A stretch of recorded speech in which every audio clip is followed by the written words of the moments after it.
I'd beaten Renala, the Full Moon Queen, before, easy peasy. So why, 20 hours into my second Elden Ring playthrough, was she kicking my butt for the 8th time? I was so mad at myself that I was literally shaking. My mouse wasn't happy and my keyboard was probably scared. I needed to chill before I broke something expensive. And get this, Renala's not even a required boss. But I did anyway, because Elden Ring messes with you like that. It throws these crazy challenges at you, and something in you says you just have to prove you can handle them. But here's the thing, having to step away, level up, and come back later to finally win, that wasn't failing, that was the point.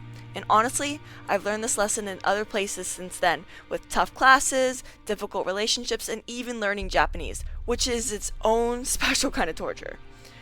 I'm Bria Henry, and this is The Struggle is the Point, a podcast about why people drop $60 to get their butts handed to them in games like Elden Ring, and what these hard games teach us about persistence and problem solving. Quick background, Elden Ring is a huge fantasy game that came out in 2022 by the people who made the notoriously hard Dark Souls games. You explore a giant world, battle massive monsters, and die. A lot. It's tough, like really tough, and that's why people love it so much. So let's start with this. Why do tons of gamers play to get frustrated? Our world is all about making things easy. GPS so we don't get lost, autocorrect so our spelling is always perfect, streaming movies so we don't have to wait, even apps like ChatGPT that practically think for us. Elden Ring flips that. No quest markers to tell you where to go, instructions are annoyingly vague, and it's brutally hard. And somehow it became one of the best-selling games in ages. So, what does that tell you? We're missing something modern life has taken away, the real satisfaction of earning something through hard work. To understand this better, I spoke to my friend Edward, who's played over 100 hours in Elden Ring. Edward, when you started Elden Ring, what was your first big challenge? My first major wall in the game was the tree sentinel that you first encounter when walking out of the tutorial area. I had started fighting him and didn't understand that I didn't need to for about 27 or so tries, but it helped me get better at dodging and learning the attack patterns of enemies. 27 tries on an optional boss that most players literally just run past, but Edward didn't see those 27 attempts as wasted time. He saw them as practice. The game doesn't force you to fight the tree sentinel, but something about that challenge sitting there makes players want to try anyway. Okay, so to further dive into this, aside from interviewing my friend, I did two things. First, I interviewed two experts, Jason, who researches user experience in games, and a professor who specializes in user experience design. I asked them how game difficulty is planned and what we can actually learn from it.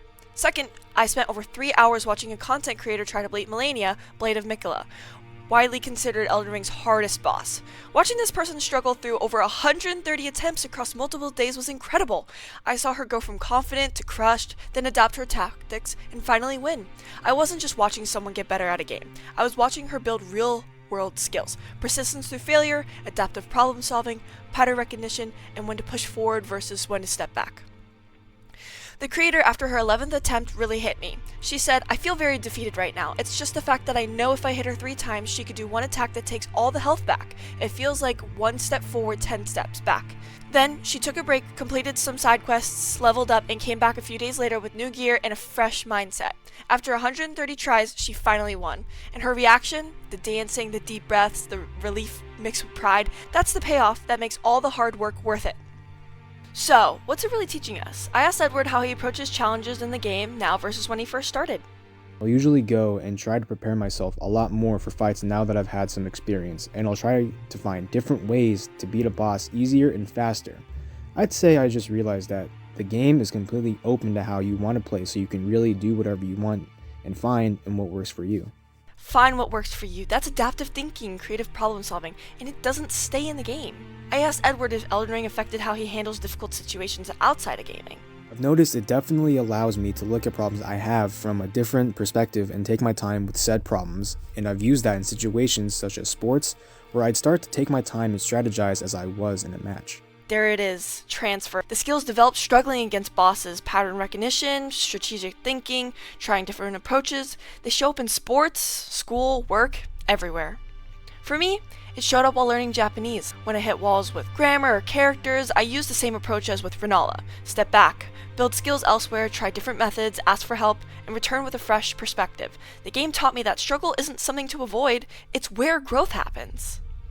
Jason explained there's a concept in education called productive struggle. It's exactly what From Software built into Elden Ring.